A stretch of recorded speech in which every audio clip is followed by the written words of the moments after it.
Y dice la Corte, en términos muy sensuales para los jueces, también estamos afectados por todas estas decisiones, dice, en vista de ello la Corte considera que la falta de respuesta judicial afectó la integridad personal del señor Bueno Alves, lo que hace responsable al Estado por la violación del derecho contemplado en el artículo 5.1 de la Convención en relación con el artículo primero de la misma, es decir, asegurar el cumplimiento de la Convención íntegramente en todas sus partes, respecto de la persona afectada.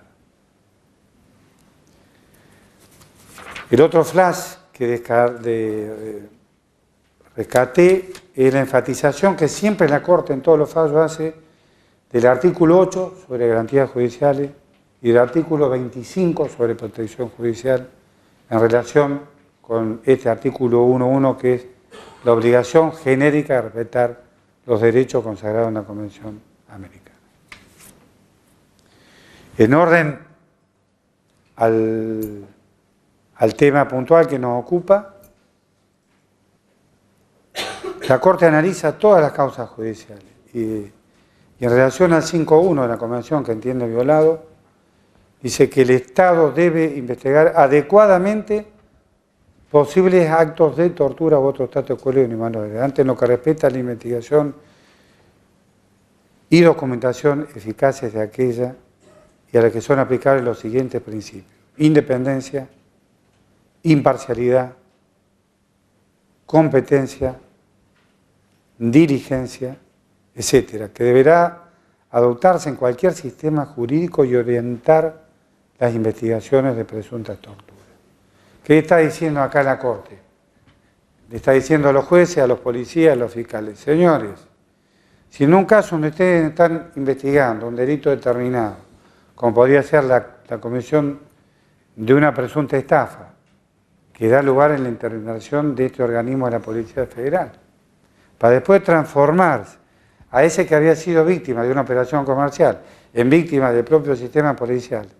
Si además de eso ustedes ven que esto no es una cuestión de vejámenes, de malos tratos o de cuestiones que ya están arregladas y que pueden ser del orden normal de las cosas, sino que esta persona real y efectivamente hay evidencia que será torturada, ustedes tienen que abrir una causa directamente con una investigación paralela por tortura, porque están aplicando otra convención del Sistema Interamericano de Derechos Humanos, cuyas consecuencias son de otra gravedad y por eso el soporte, como dice la Corte en el precedente, se remite al derecho internacional.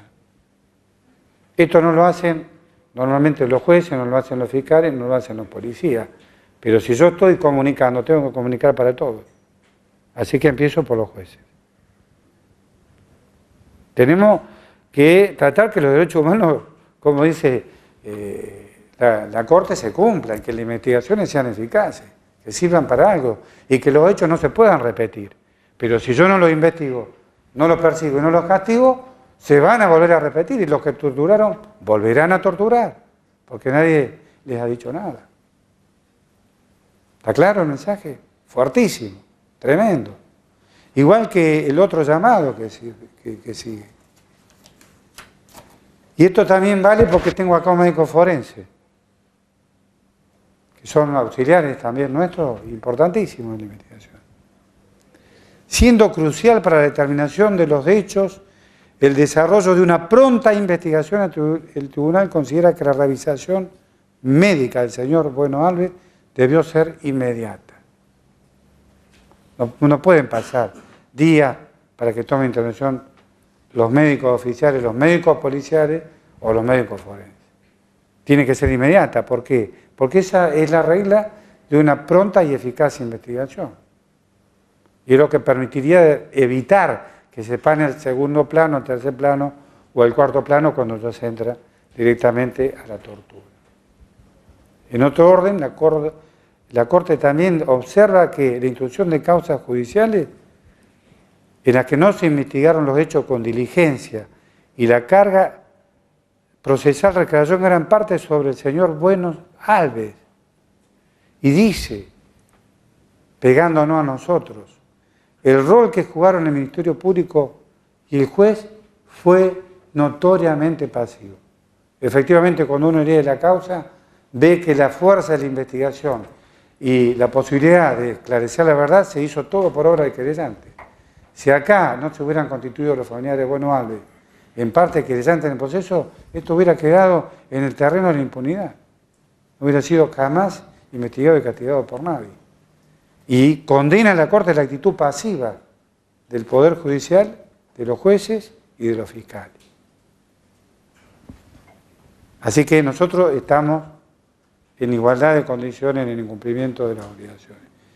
En suma, dice la Corte, el proceso penal no identificó ni sancionó a ningún responsable, dependió casi exclusivamente de la actividad de la víctima y no culminó en las reparaciones de los daños causados a esta.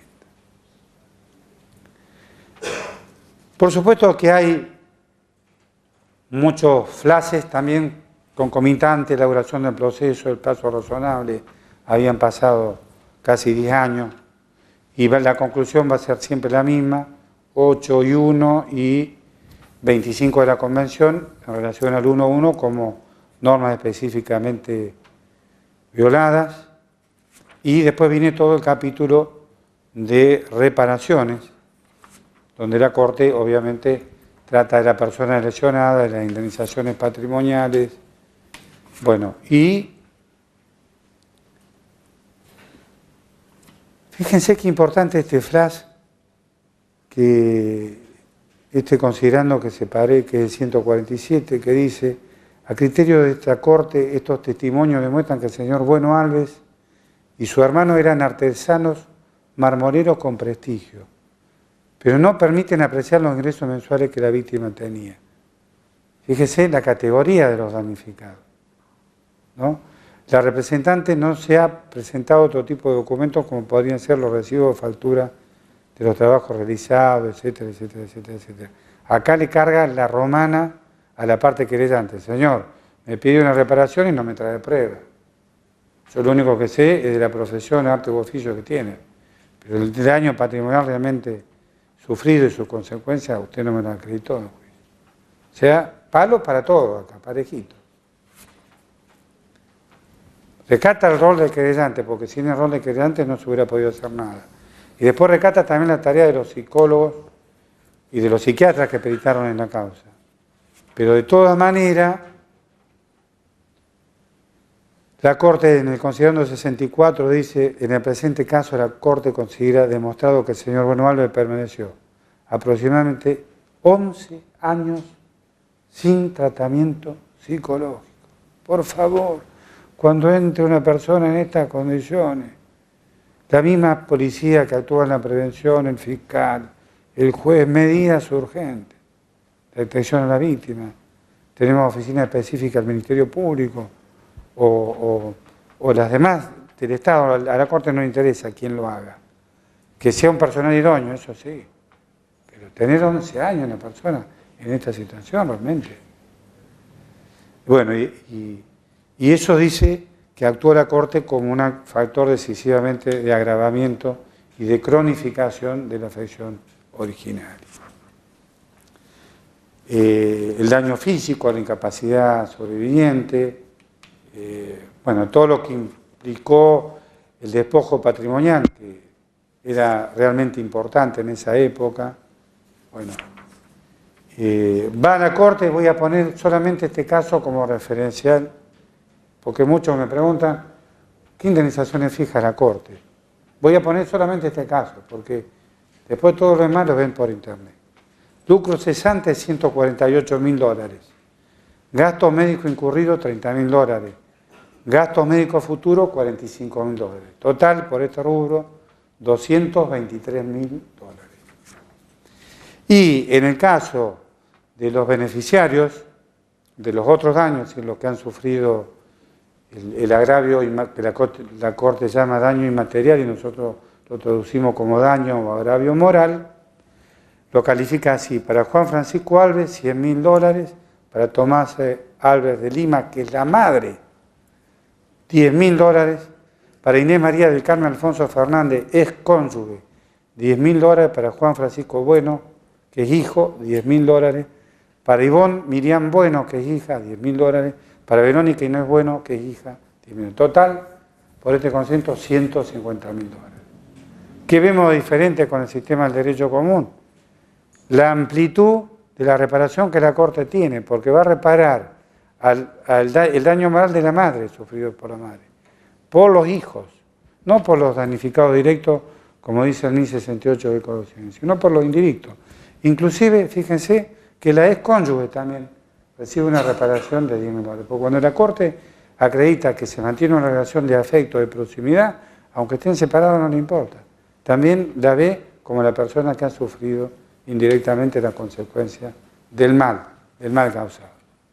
Entonces, concluyendo sobre el derecho, el deber de investigar y el derecho a la verdad, la Corte dice, la primera y más importante medida de reparación en el presente caso es la cesación de la denegación de justicia y resulta esencial que se establezca la verdad sobre los hechos y las correspondientes responsabilidades, con el fin de consolidar que la prohibición de la tortura es absoluta y que su no observancia tiene consecuencias reales. Claramente el mensaje durísimo de la Corte que viene marcando en toda esta sentencia y en todos los rubros que he comentado. Y después termina. El representante solicitó que la Corte ordene al Estado que dé cumplimiento a todas las investigaciones necesarias para que quienes fueron identificados como responsables sean sometidos a proceso penal, juzgados y castigados por los graves hechos ilícitos, y que se someta, y esto es un mensaje para la policía específicamente, y para la auditoría del Poder Judicial, y que se someta a proceso administrativo y judicial a todo el personal profesional involucrado en los ilícitos denunciados, destituyendo a todos aquellos que fueron indebidamente ascendidos. Y la misma solicitud se presenta respecto de totalidad de quienes incumplieron con los deberes de funcionario público, encubriendo o cometiendo ilícitos en perjuicio de los procesos iniciados.